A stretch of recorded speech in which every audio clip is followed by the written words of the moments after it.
एक खूबसूरत और पुरसुकून गांव के कोने में अली अपनी एक छोटी सी झोपड़ी में रहता था। अली का दिल बहुत साफ और रहमदिल था और इसकी कल कायनात उसकी एक पालतू गाय थी। हर सुबह जब आसमान पर सफीदा सहर नमूदार होता तो अली की आंख खुल जाती। वो सबसे पहले अपनी गाय के पास जाता, उसे प्यार से पिचकारता और उसके सामने ताजा चारा डालता। जब गाय आराम से चारा खा लेती तो अली बड़ी मोहब्बत से उसका दूध निकालता। ये दूध और गाय की देखभाल ही इसकी सुबह का सबसे पसंदीदा हिस्सा था। उसके बाद अली अपनी कुल्हाड़ी उठाता और घने जंगल की तरफ निकल पड़ता।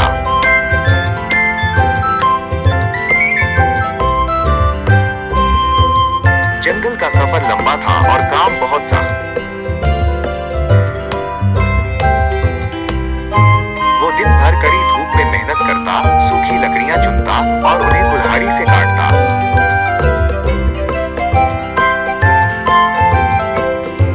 जब लकड़ियों का एक भारी गट्ठर तैयार हो जाता तो वो उसे अपने सर पर लादता और कई मील पैदल चलकर बाजार पहुंचता।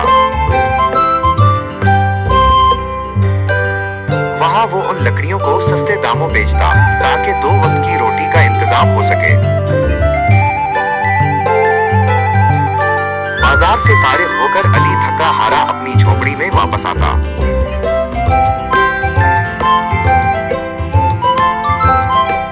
दिन भर की सख्त मशक्कत के बाद वो इतना थक चुका होता था कि घर आते ही वो सीधा बिस्तर पर लेट जाता और गहरी नींद सो जाता। अली की जिंदगी इसी तरह पुरसुकून अंदाज में गुजर रही थी। रोज सुबह उठना, मेहनत करना और शाम को आकर सो जाना उसका रोज का मामूल बन चुका था। फिर एक दिन जब अली हस्बे मामूल लकड़ियां बेचकर घर लौटा तो गांव में हर तरफ हलचल मची हुई थी।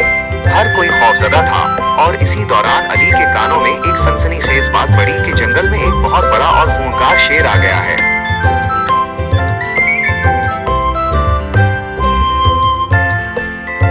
गवर्नमेंट के कुछ लोग भी हथियार और जाल लेकर वहां पहुंच चुके थे ताकि इस शेर को पकड़ सके।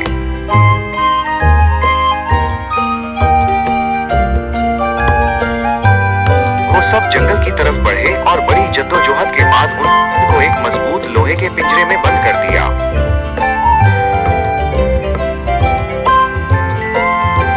दिन का वक्त था, हर तरफ लोगों का हुजूम था। अली ने देखा कि शेर पिंजरे में कैद है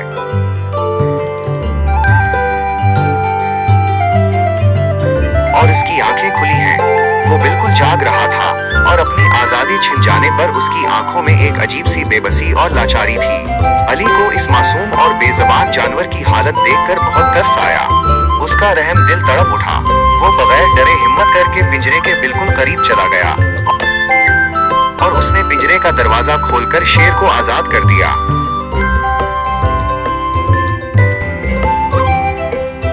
शेर बाहर निकलने लगा तो अली ने उसकी आंखों में झांककर बड़े संजीदा और नरम लहजे में कहा, तुम प्लीज अब किसी इंसान या जानवर को नुकसान मत पहुंचाना, क्योंकि मैंने अपनी जिम्मेदारी पर तुम्हें यहाँ से आजाद कराया है।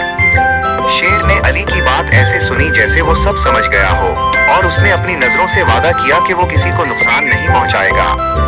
वो वहां से मुड़ा और इंसानों की आबादी से बहुत दूर घने जंगल की गहराइयों में चला गया। अली ये देखकर दिल ही दिल में बहुत खुश हुआ और वो सीधा गवर्नमेंट के उन लोगों के पास गया जो शेर को पकड़ने आए थे। अली ने पुरएतमाद आवाज में उनसे कहा, जनाब, जानवरों को इस तरह पकड़ना और पिंजरों में कैद करना अच्छी बात नहीं है। उनका असल घर ये जंगल है और उन्हें अपनी दुनिया में आजाद रहने का पूरा हक है। गवर्नमेंट के लोग अली की इस मासूमाना और सच्ची बात से बहुत मुतासिर हुए और वो उससे मुत्तफिक हो गए। उन्होंने मान लिया कि जानवरों को कैद करना गलत है और वो अपना सामान समेटकर वापस चले गए। अली एक बेजुबान मखलूक की जान बचाकर और उसे उसका हक दिलाकर बेहद खुश और मुतमईन था।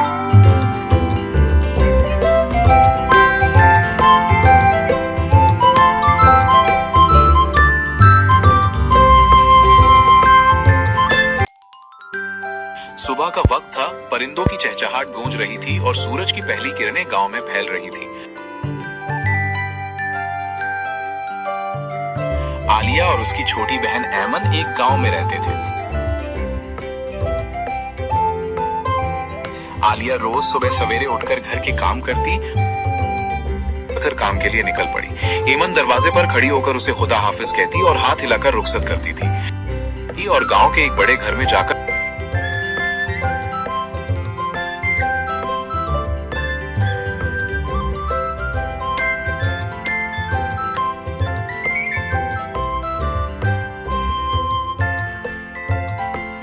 जाकर झाड़ू लगाया, पोछा लगाया और फिर बर्तन धोने का काम किया। काम खत्म होने पर घर की मालकिन उसे उसकी मेहनत के पैसे देती।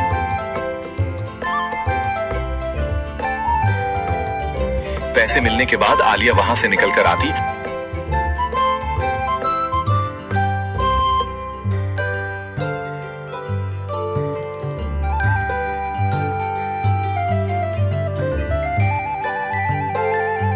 और रास्ते में ऐमन के लिए कुछ फल खरीदी।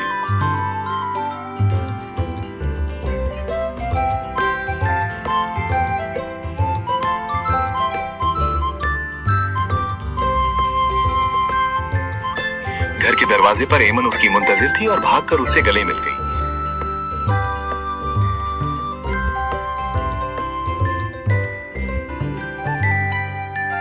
कुछ दिन बाद गांव में यह अफवाह फैल गई कि जंगल के किनारे वाला कुआं लोगों को अपनी तरफ खींच रहा है और बहुत से लोग गायब हो रहे हैं।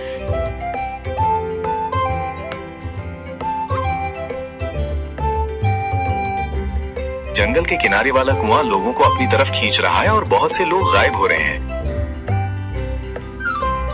गांव का मुखिया बहुत परेशान था। अभी आलिया आगे बढ़ी और उसने कुएं के अंदर जाने की जिम्मेदारी ली।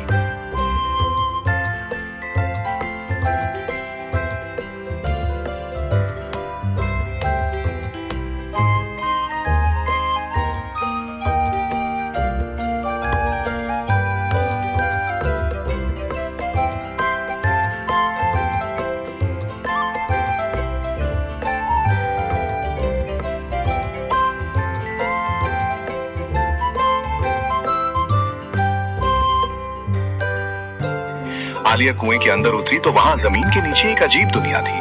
वो जंगल में कुछ देर चलती रही, कदम कदम पर अजीब पौधे और चमकती चीजें नजर आने लगी।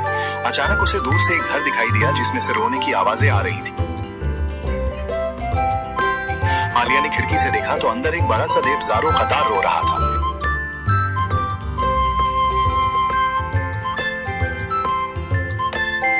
देव ने रोते हुए कहा कि वो इंसानों को दोस्त बनाना चाहता है, लेकिन उसकी मौजूदगी से डरकर लोग मर जाते हैं।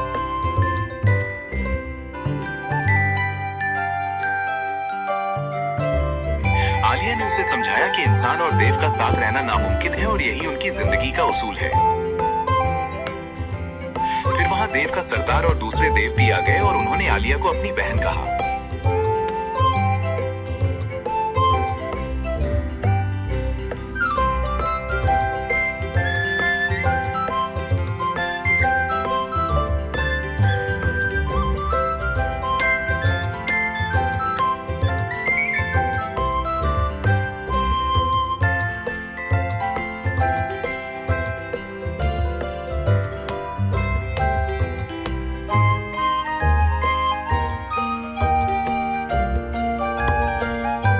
आखिरकार आलिया गांव वापस आई और लोगों को बताया कि अब कोई खतरा नहीं